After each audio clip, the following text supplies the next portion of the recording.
So we dragged this 1979 F350 out of a field recently. It's got the 400 in there, runs pretty good.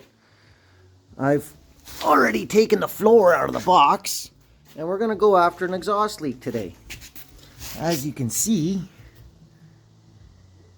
the tape doesn't work. So we bought a new piece and we're going to put that in today. For about 20 bucks we bought a couple of clamps and this little piece of exhaust pipe here from Canadian Tire. We'll put that in there.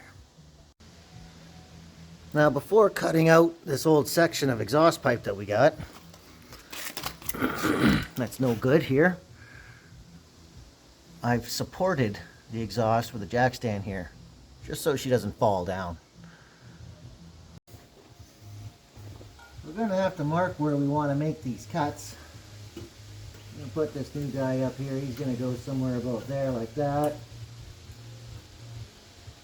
And then here's the end. We're going to mark, but it has to go inside of here a little bit. We're going to have to bring our cut back to about here. Before we start cutting, we're going to see if we can't get this old exhaust clamp off here.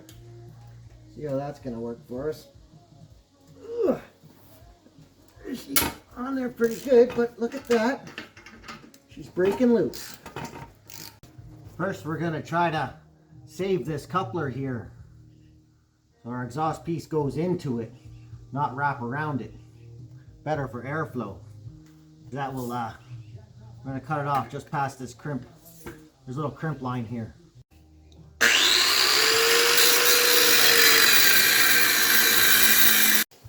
Now we're going to cut this back about here, but not close to where we want to have the end. We're going to cut us off just so we can work on this little piece. Take that little no good section out.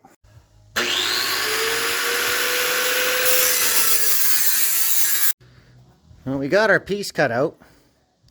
Definitely no good.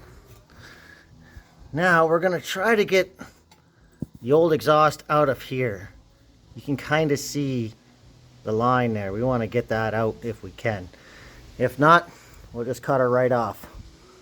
We'll just cut her off right back here. We're going to try the old hammer and chisel trick here. Try to get that out. I don't have high hopes on this, but we're going to try it.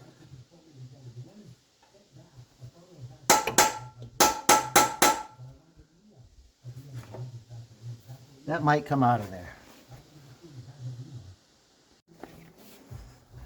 Well, the hammer and chisel worked very well. We managed to get the old rotten piece out. There we got a good coupler for our new piece to go in.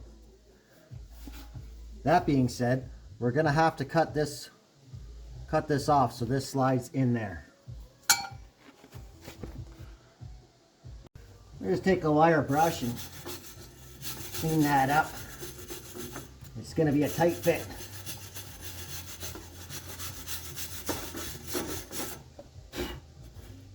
There we go. Should be good. It's nice. We got our new piece to go in. So that's good. Now we're going to have to finish cutting off this much so it goes inside of this coupler here. Cut the existing. We might need a Sawzall for that. We'll cut what we can with a zip disc here, but it looks like we will have to finish with the Sawzall.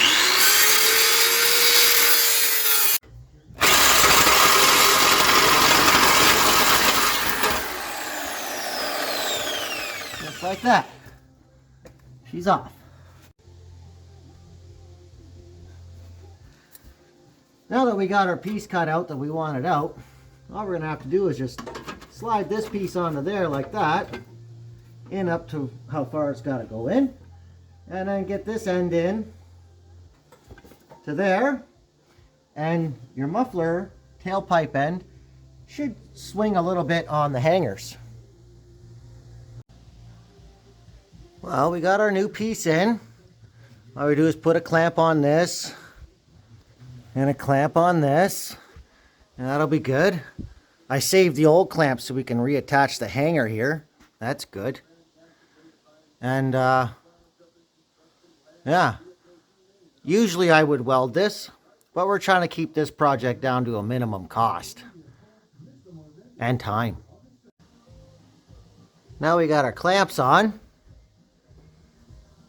Things are looking good. I think we'll go ahead and start it up. It should be at least a little bit quieter than it was. And I do recommend putting anti-seize on all your nuts and bolts that you put into your old trucks. Okay, we'll just reach in here and fire her up. Oh, she starts good. Oh yeah, way better. Look at that.